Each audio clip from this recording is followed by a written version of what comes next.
Well, in the weeks since a young white man murdered 9 black parishioners in a church, we have seen the growth of a viral campaign to expunge the Confederate flag and wipe away any tribute to the Southern Confederacy.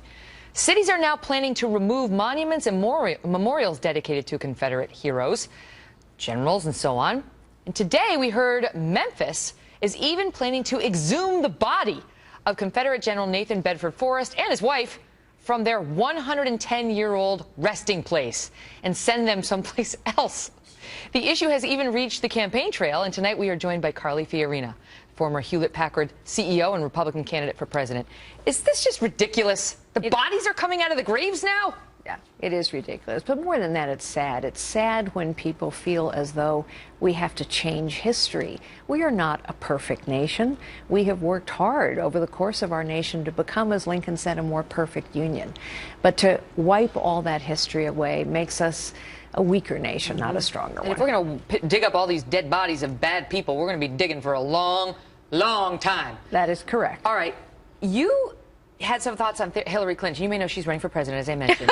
And Hillary Clinton, tonight news broke about the State Department, Politico breaking this news, that the State Department has not turned over 2 Benghazi-related emails to Congress. Yes, well, so let's go through this. Hillary Clinton says in a press conference recently, oh, I'm eager to turn over all the emails so the American people can see. Well, now we know the State Department hasn't turned over all the emails. We also know those emails link Hillary Clinton and the State Department for the first time to the Susan Rice talking points, that this was all a video and a demonstration. Do you remember? We now know on the night of September 11th, the State Department and the White House knew this was a pre-planned terrorist attack. 2 days later, Hillary Clinton stands over the bodies of the fallen and talks about a video. Susan Rice goes on television and says it's a video, it's a demonstration. Hillary Clinton later denies that she had anything to do with those talking points. False. She never revealed a private server in her basement until it was discovered. And then, when it was discovered,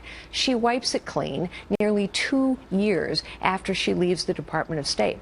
Megyn, I think we now have enough information to understand that Hillary Clinton, as Secretary of State, has engaged in gross dereliction of duty. She has engaged in a cover-up, and she has blood on her hands. Blood on her hands? Yes, ma'am. Is that too strong? Because they point to the fact that they say a House report, they say essentially exonerated her, and they don't believe there's any smoking gun. Well, listen to the litany I just went through. Really? I turned over all the emails? No, I didn't. I had nothing to do with the talking points? Yes, you did. It was a video and a demonstration. Turns out it was a pre-planned terrorist attack. I didn't tell anyone I had a private server. I didn't tell anyone I had a private email account. But when you found it out, I wiped it clean. 55,000 emails that we will never know about. The left and the Hillary Clinton campaign are going to deem anybody who raises the issue of Benghazi at this point as part of the conspiracy faction. They're already doing that. That's right, which is why we need to have a nominee who will not be afraid to bring this up over and over and over, because in fact she is engaging in a cover-up. I think it's really clear now. By the way, last week she said she hadn't been subpoenaed on this, and Trey Gowdy has to come out and say, yes, actually she was subpoenaed. Fiorina, always interesting getting your perspective. Thanks, Megyn. Thank you for being here. Great to see you. We'll be right back.